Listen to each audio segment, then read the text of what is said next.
sorry, I was just being ridiculously studious. Are you a student? Have you ever had to get work done? Have you ever had to crank out a paper 15 minutes before it's due?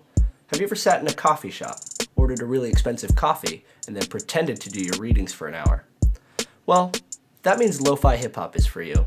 Basically, there are these like 20-hour-long mixes, or like live mixes, or just huge collections of lo-fi hip-hop, which I like, by the way. It's just kind of funny because I feel like everyone uses these when they're studying. Everyone uses these as background noise. So today I'm going to show you guys how to make your very own lo-fi hip-hop song.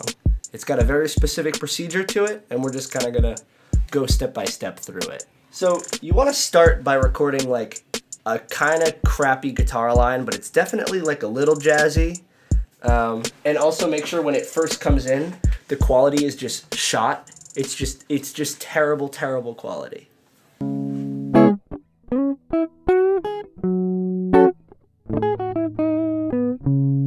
Yeah, so just something kind of crappy like that. Something that makes you sound like you're a good guitarist, but it really didn't take that much effort. The next thing is to put in some drums.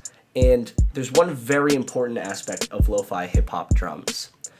Quantizing is when you snap essentially all of your MIDI notes to a grid, and that grid could be quarter notes, eighth notes, 16th notes, etc.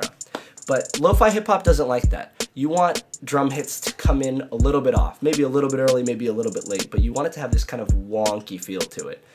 It's definitely not a very stable pounding beat. That's not what this genre is about. Yeah, so you can flesh out those drums with like sleigh bells or a shaker, and that's pretty much it. Throw a bass line in, which I did, which was nothing special. I did a little bit of vibraphone. It's pretty stripped down music, but the most important thing is to have like a weird obscure quote about love, or maybe about not liking love at the beginning. I'm not positive why that's so essential, but I've listened to enough lo-fi hip-hop to know that it's very important. Ashley! Can you give me an example, though? Because, like, I don't really know how I'm meant to... Because I've never heard of it, so I don't know what it's like. It's like you could literally spew out any sort of BS. It's just going to be like 2 seconds. I just say the quote? Yeah, that's fine. To love and win is the best thing. To love and lose, the next best.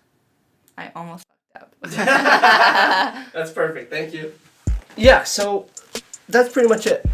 Then you throw that quote at the beginning. Again, make sure you just completely destroy any sort of fidelity that it has. Lo-fi. The song hits, and it's all like kind of wonky and out of time, and then for some reason, maybe it's the tryptophan in it, but it makes you get so much work done. Just listening to it makes you get so much work done.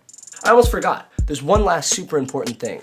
The album artwork, if you want to call it that, has to be either an anime person or an anthropomorphic animal getting all their work done.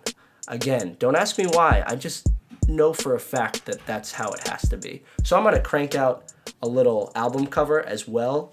And I hope you guys enjoy the song. To love and win is the best thing. To love and lose, the next best. I almost fucked up.